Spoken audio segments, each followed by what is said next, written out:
Okay, Ronald. Thank you, Naim Bagamalim. Thank you very much. I'm very happy to be back home. Unfortunately, U-turn lang ako. Pabalik na naman ako kasi nagmo-monitor.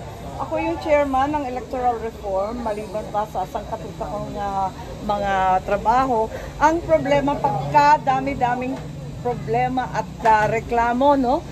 Kaninang umaga pa, natatanggap ko mula sa iba't ibang lugar ang reklamo tungkol sa allegedly programmed machines na kahit sino ang iboto mo ang lumalabas abalos na minsan hindi nagre-rehistro ng sino mang senador.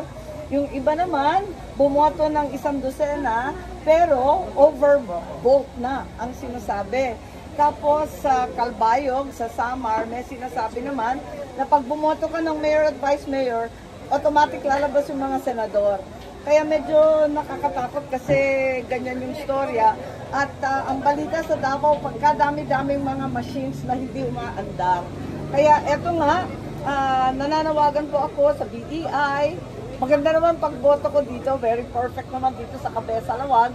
Kaya lang, nananawagan ako sa mga botante pa itong hapon na ito na hanggang alas 7 kasi tayo, di ba? Very late tayo ngayon.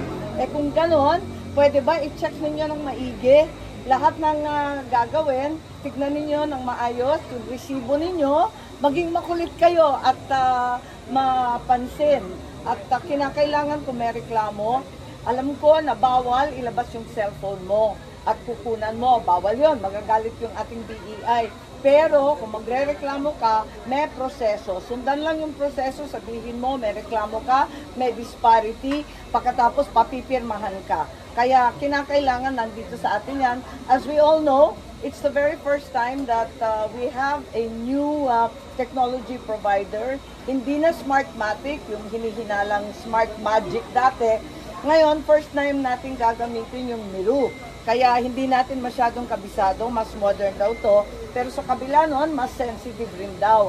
Kaya alamin natin at manmanin natin maigi kasi ang boto natin ay isang karapatan na binigay ng ating saling-lahi. Ma'am, with all of these complaints, do you see the need to conduct an investigation? Naku, nakakapagod na yung investigasyon. Hindi na ako nakapagkampanya sa kaka-investiga. Tignan natin lahat ng reklamo. Kaya lang, ang daming complaint na walang detalye. Kung maaari, bigay ninyo sa akin yung presinto.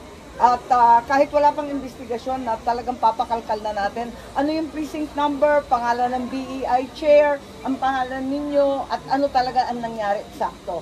Para maliwanag at magawa ng paraan na tignan yung presintong yun kaagad-agad at kung kailangan i-repair, i-pull out yung machine, gawin na rin. Okay, salamat. Thank you. Thank you po. Bakit ang dami-dami nyo? Yes, of course. Salamat, Thank you po. Thank you guys. Salamat po. Salamat.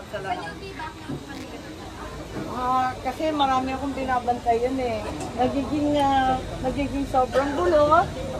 Hindi naman sa Ilocos, pero dyan sa Region 8, sa Leyte, maraming umiikot, nananakot, ganun din sa Cavite. So, hindi dapat mangyayari yun. Sa katutak na nga yung vote buying, may nananakot pa. Tapos, pre-program daw yung machines. Naku, ano ba naman ito? Talaga naman kailangan ingatan natin ang pagboto natin at siguraduhin na yung tunay na pinili natin mga kandidato ang siyang magwawagi at maproproklama. Maraming salamat. Ma'am, given all these anomalies that have been reported to you, how do you personally feel about your own chances given yung nalatag yun na nga po na may mga nire-report? Well, syempre, nakakayamot ano kasi gusto mo na talagang yung kinampanya, yung trinabaho mo ang siyang lalabas. Pero umaasa pa rin ako sa COMELEC at alam ko na si Chairman George Garcia nakatutok. So, pinapadala ko naman sa kanya pero ang hiling na lamang niya, ibigay sa kanya yung detalye para magawa ng paraan at malaman kung aling lugar, aling machine, aling BEI, aling presinto. Bigay ninyo lahat ng detalye para magawa ng paraan sa lalong madaling panahon. No, nagsalisi kami. Usually in the past, bumuboto ako sa Batak.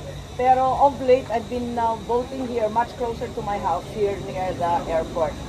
May message na lang po ba kayo? Po? May message po ba kayo para sa kanila? Wala naman. Okay, enjoy Ilocos. Parati naman kami enjoy pag nauwi. Message sa mga Ilocos. Po? In good terms kayo? Sorry?